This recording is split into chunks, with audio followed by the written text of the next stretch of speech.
E aí, tudo bem? Hoje eu vou conversar com mais uma lenda das HQs, Joe Staton, desenhista clássico do Lanterna Verde, da saga Millennium da DC, surfista prateado e muito mais. É o primeiro desenhista gringo que eu vou entrevistar aqui. Todos os outros com quem eu tinha conversado até agora eram escritores. Mas quem são todos esses outros? Você ainda não viu o meu papo com Mark Waid, Innocent, Steven Goldhart e J.M. DeMatteis? Dá uma procurada aí na playlist. Antes da gente começar, curte o vídeo, se inscreve no canal, clica no sino, pede para receber todas as notificações e joga esse vídeo naquele grupo de WhatsApp dos seus amigos. Já tá seguindo a gente no Instagram? HQ, você precisa saber. Vai lá, que tem muito conteúdo legal. Vamos dar as boas-vindas para o meu convidado, Mr. Staton. It's an honor to have you here. Welcome to HQ, você precisa saber. And it's an honor to talk to you, Raphael. I want to talk about your beginnings. What were you interested in as a kid and a teenager? Were you a comics reader? What kind of comics? I basically have always been a comics fan. I followed the comic strips in the newspapers to start with. When I was a very little kid, following Dick Tracy and Flash Gordon and the Phantom and Little Abner and Pogo, all those. And moved on and incorporated comic books. I think my father taught me to read with Superboy comics when I was like, I don't know, 3 or something like that. And I kept on reading like Roy Rogers westerns and things like that. And just kept on interested in comics one way or another, pretty much all the time. And you remember when you decided to be an artist, to draw? Well, I was always trying to copy the strips that I was seeing in the newspapers, and I think I must have been thinking about doing it, I don't know, for a living or something, somewhere along the line. But I particularly count Julie Schwartz's DC Comics.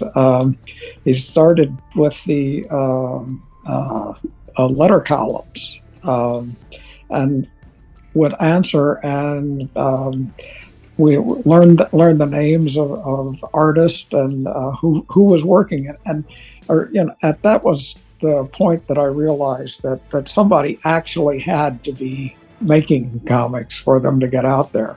So I think that pretty much determined what I wanted to do, was Julie Schwartz's science fiction comics, and Justice League and Flash and all of those. And how you entered the comics business?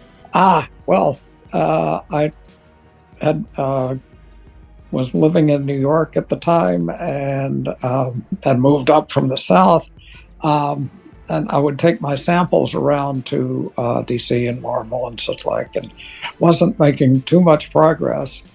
Then actually, it turned out when I got married. I got married one day, and we went off with my wife the next day to a very short honeymoon. And there was a small comics operation called Charlton Comics in Connecticut, between New York and Mystic, Connecticut. So I had my samples. We stopped, went in, saw Sal Gentili was the editor, and his assistant editor, George Wildman, convinced Sal to give me a shot, and he gave me a script, and I did the script, and I pretty much kept going straight for about 55 years there. So you are from Tennessee, right? I am. And was it a big deal to move to New York? It was, and in those days, well, there were not the connections of the web or anything like that, but there were various people who had been fans, comics fans, science fiction fans, who were moving to New York around that time. So guys like Bernie Wrightson and Jim Starlin and Bob Smith, the inker, and guys from Detroit, and Jeff Jones came up from Atlanta. And so there were various people were realizing that the center of things was in New York. And I kind of became part of that wave, that group that was moving into New York, New York and the surrounding area right around that time. Here in Brazil, you are mostly known for your work at DC Comics, but before you were invited to DC, you co-created a character for Charlton called E-Man that we almost don't know here in Brazil, and you've done some things for Marvel before going to DC too. I want to know a little about your early works and why you decided to go to DC. Well, I starting at Charlton with E-Man, working with the guy who was the assistant editor at that point and one of the main writers, Nicola Cuddy. And I had worked with him on ghost stories and science fiction. But he got the go-ahead from the management at Charlton to try out a new character on his own, and he called me to work on him. And it was a different sort of character. It was funny, but it also had good science fiction stories. So that was, I think, you may not know E-Man real well in Brazil, but we did it in 71 to 73, and I think that's for a lot of people that's what I'm basically remembered for in the States. While I was working at Charlton, working on E-Man, I got a call from Gil Kane to be his assistant for a while. So I worked with him, and then I got a call from Marvel. I was still working on Charlton material as well, and I got a call from Marvel, from Roy Thomas. Wanted to know if he liked my inking on E-Man, and he'd like to know if I'd like to ink the Avengers. And I definitely saw that as a step up from Charlton, and definitely a step up in income from Charlton. Charlton did not pay very well, but I never actually quit Charlton, as best I can tell. But I did less and less work for them as more inking from Marvel came in.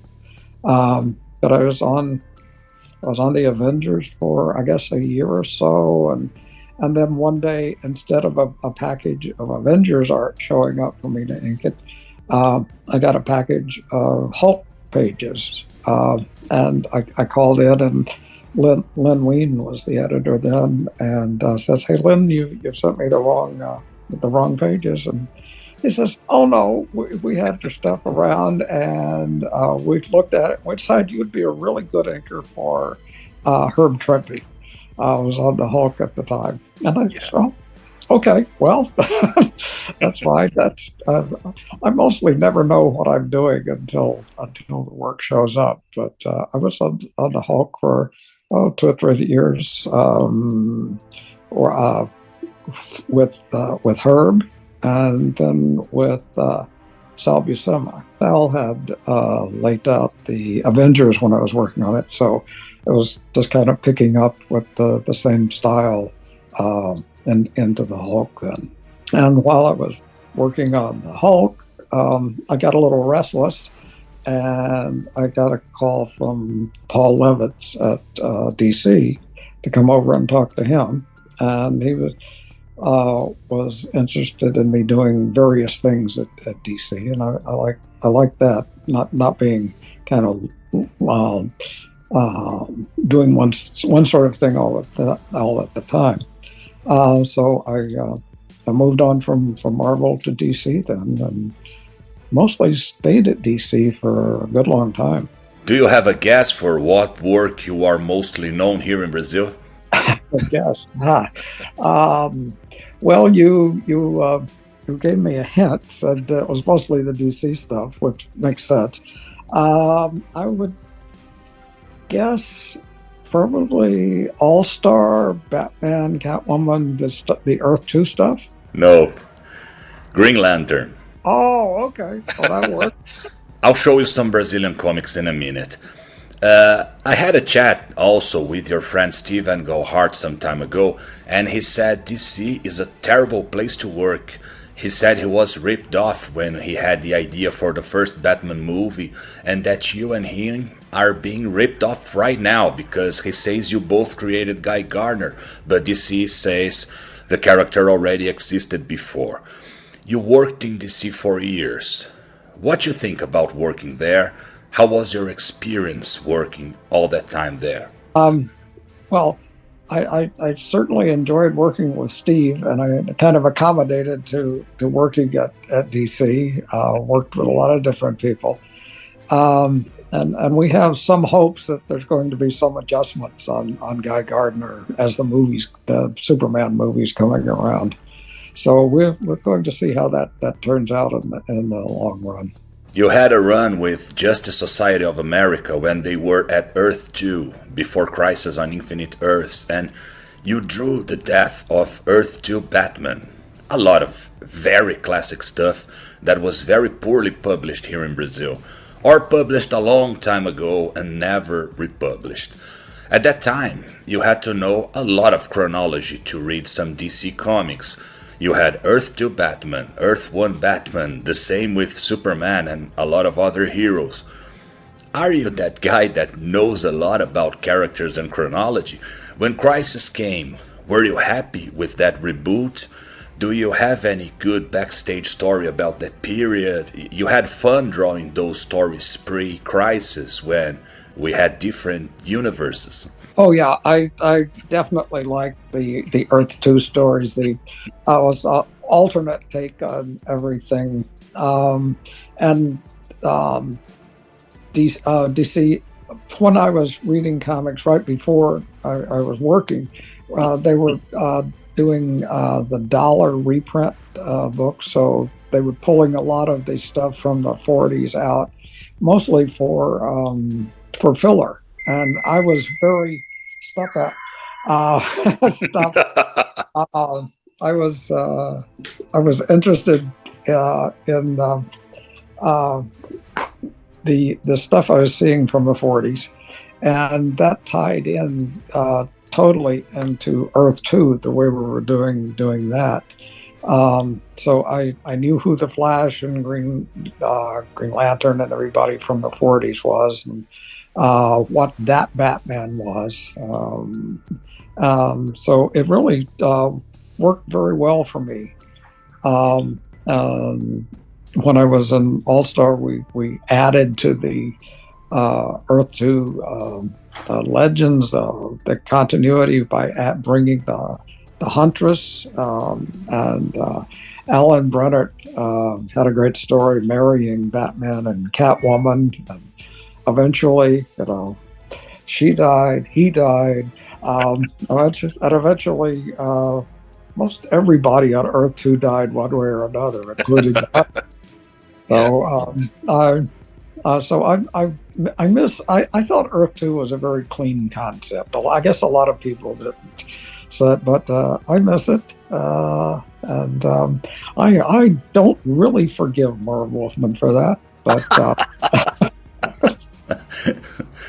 talking about the Huntress, you co-created the two versions of the Huntress, the Elena Wayne and the Elena Bertinelli versions.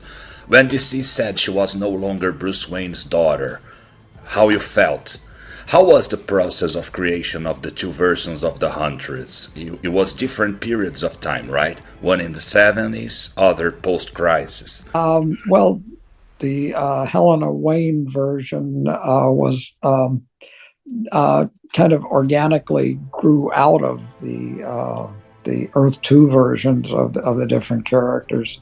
So it just came along naturally. Bob Layton, Paul Levitz. I worked on it. I did the design. Joe Orlando, who was our editor, contributed, and it seemed like it just kind of grew out of what we were doing. And then, a wall fell on her during the crisis. Right. And toward the end, there were backup stories in Wonder Woman of the Huntress, and Joey Cavallari was writing of those. So Joey was kind of in line to develop the next version of the Huntress. Helena Wayne had been fairly popular, and fans wanted another version to fill in on that side. So that was with Joey, and Andy Helfer was our editor. On we had a different take on Helena Wayne. Obviously, she had continuity coming out of Batman and Catwoman, so you had depth there. And Joey was a real New York guy, and he showed Helena Bertinelli in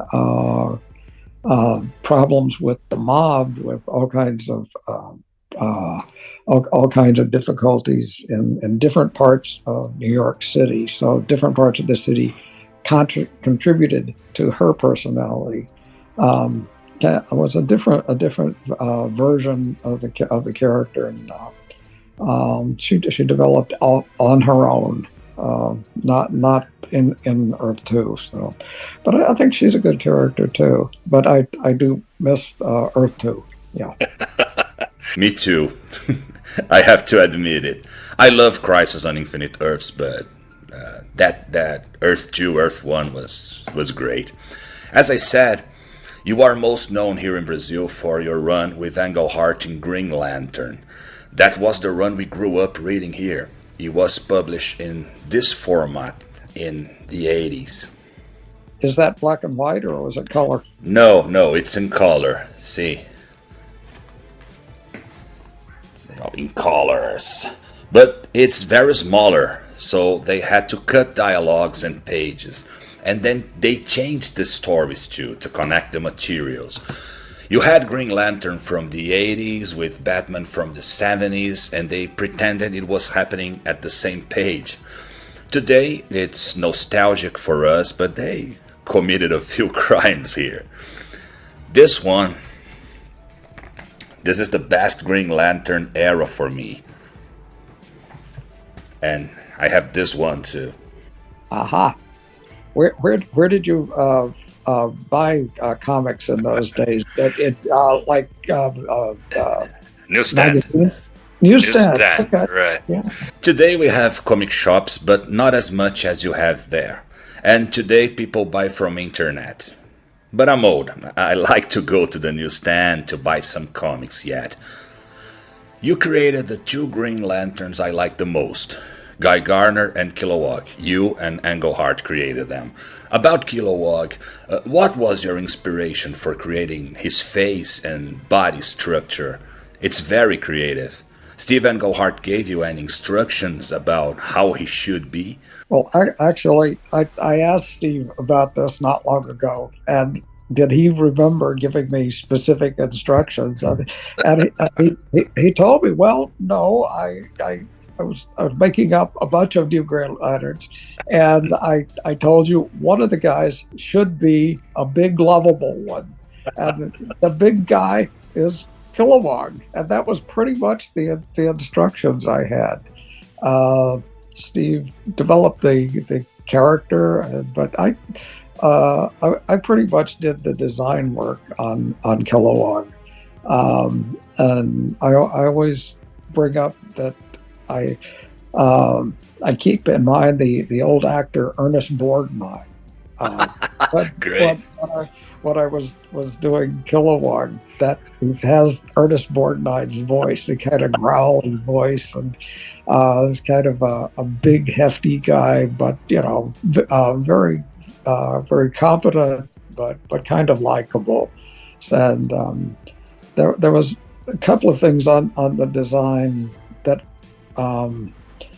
I originally kind of thought Kilowog was kind of always in a kind of a crouch. His shoulders were be forward, and whenever he stood up, the idea was he would be like about 8 feet tall.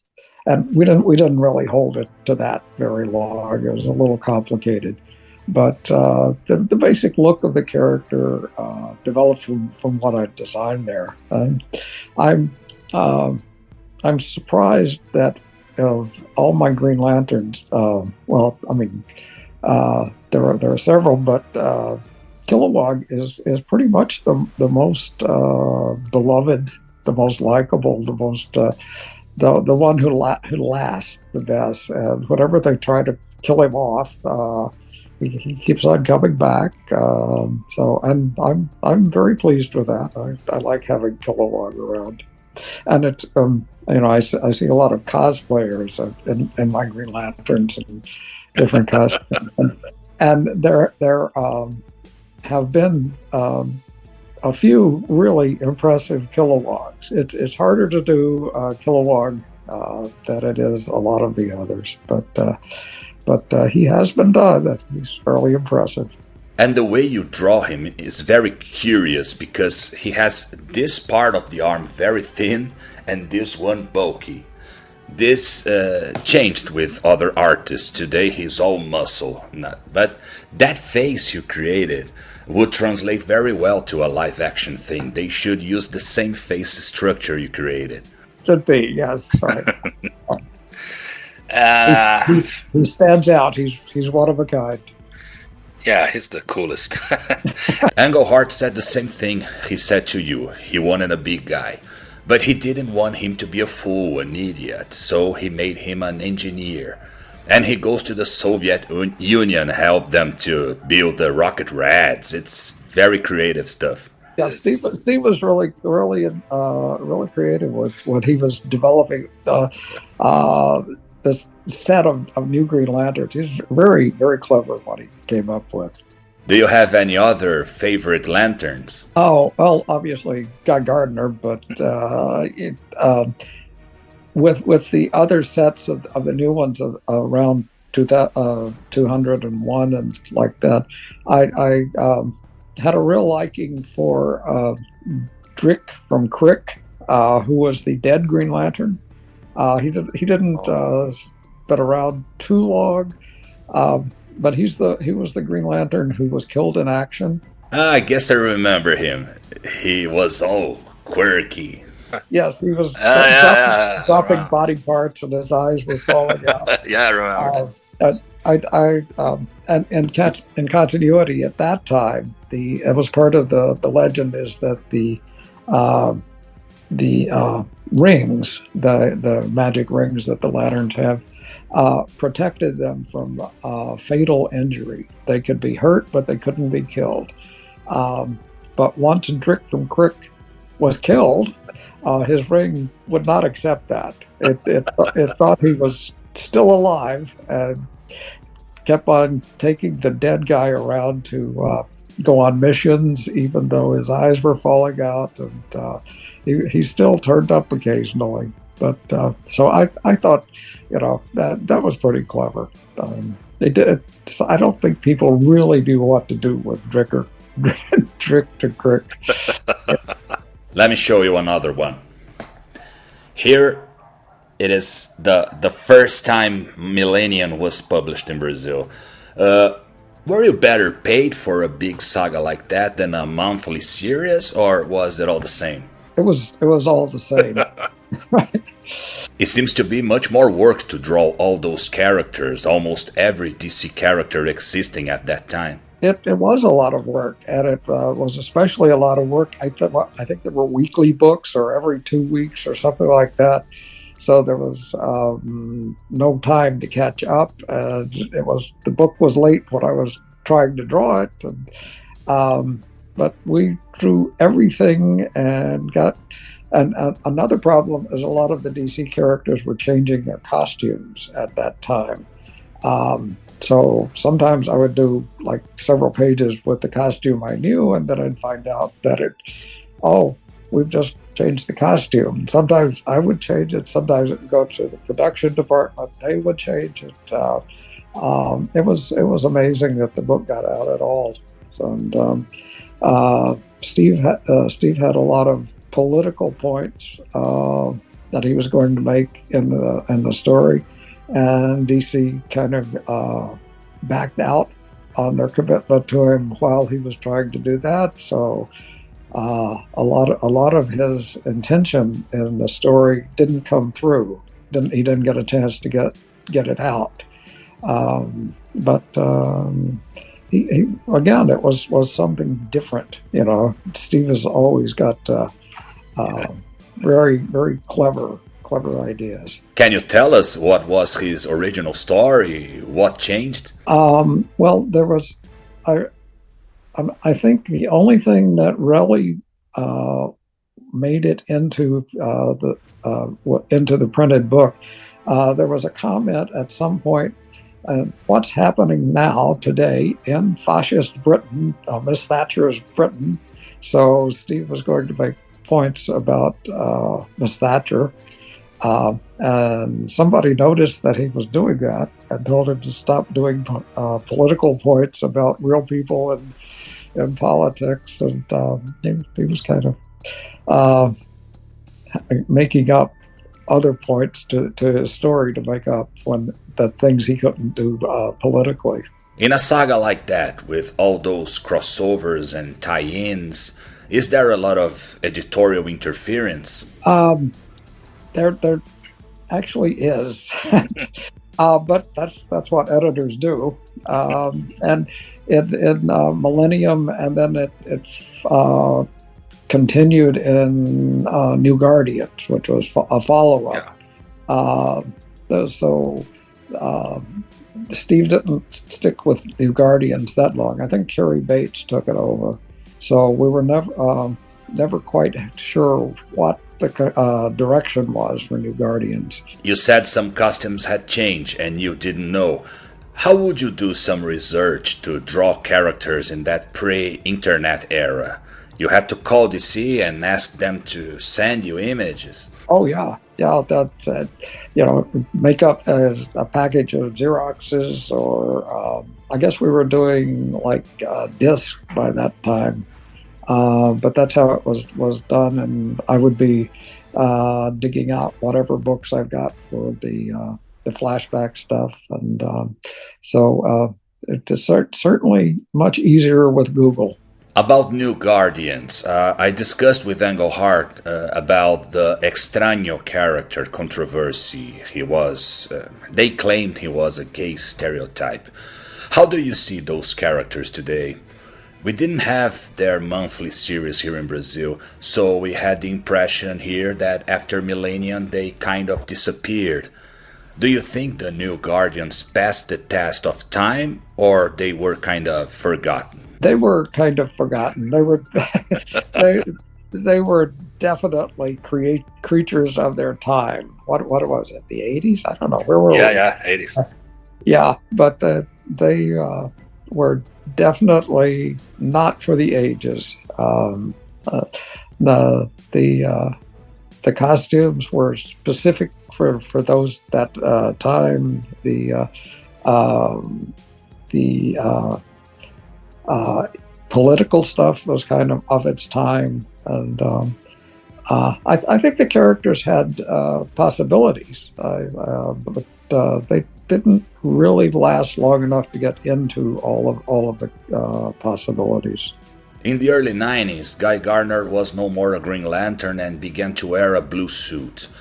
I guess the suit will be in the Superman movie, by the photos they leaked. I love the character with the green outfit you created. That suit is great. For me, it's the best Green Lantern costume. I don't like that much that blue suit era. And after that, he becomes warrior, and it gets very worse. What do you think of that blue suit run? Why DC decided Guy shouldn't be a Green Lantern anymore? I never know. No, I think Guy belongs in his green outfit with the studs and the boots, and I'd like to make the point that Guy in the green outfit with the boots and everything was kind of the first noticeable Green Lantern who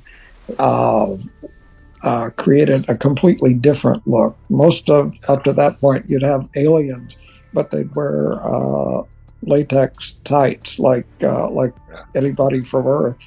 And Guy's costume was different, and the idea of his costume was that he created it. It was his thinking. He was brain dead in some kind of facility, and I guess this is what was going around in his mind while he was sitting there. So when he came out, he was something different. He was a character that basically he created himself. He created his costume. So he was kind of entitled to be kind of arrogant. And that blue suit idea came from who? I don't know if you designed it. I did design it, but that was given instructions to design it. That was would have been from Andy Helfer. Every once in a while, it comes along that the way to redo a character is to do a new costume, and I did as best I could to come up with something in that time. Then that did not turn the test of time, and he went back to his original costumes and the whole warrior and all of that. But I did design that. It's out there somewhere. Yeah. And do you agree with Englehart? You and him created Guy Gardner. The modern Guy Gardner, the Guy Gardner that everybody knows now And likes. Steve and I definitely created. Yeah. In the late 80s, you were back at Marvel. You did some Silver Surfer issues. They were published some time ago in this volume here. Why work so little at Marvel? It was a choice, or it was just how things happen? It's a little both. I never really fit in at Marvel, no matter who was in charge. When somebody like Steve would want me working on something, he'd give me a call, and I'd be involved with it, and that would be good. But I never made the connections or never had the feeling for Marvel.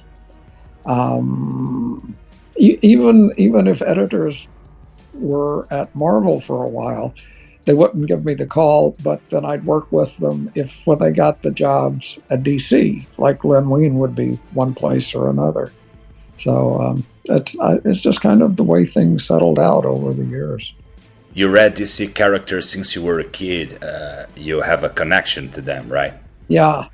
So many of the people who came along in those days were growing up with Marvel, and I had already grown up with DC.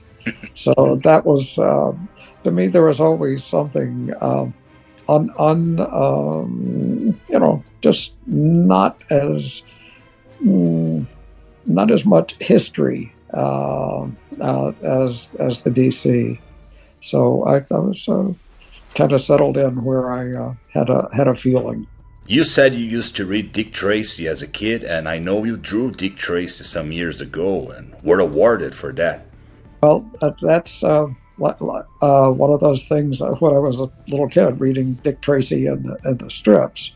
So when I was little and learning to read, Dick Tracy was there, and that was a way of drawing that I really related to. Even if I couldn't read yet, I could make out Dick Tracy.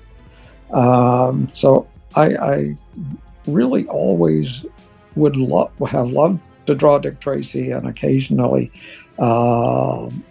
stories would come around that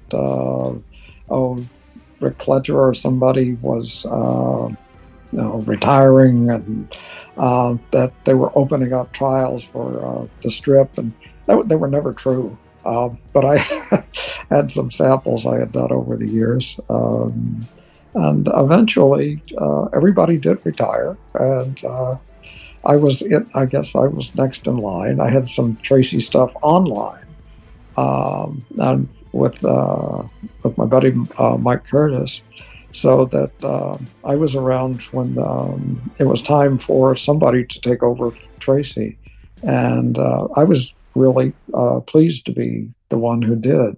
And I signed up. I told them, okay, I'll do the next 20 years. That'll put us to Tracy's 100th anniversary. And it turned out that I pretty well burned out after 10 years. But I did do my 10 years. I was very pleased with it, and I love doing it.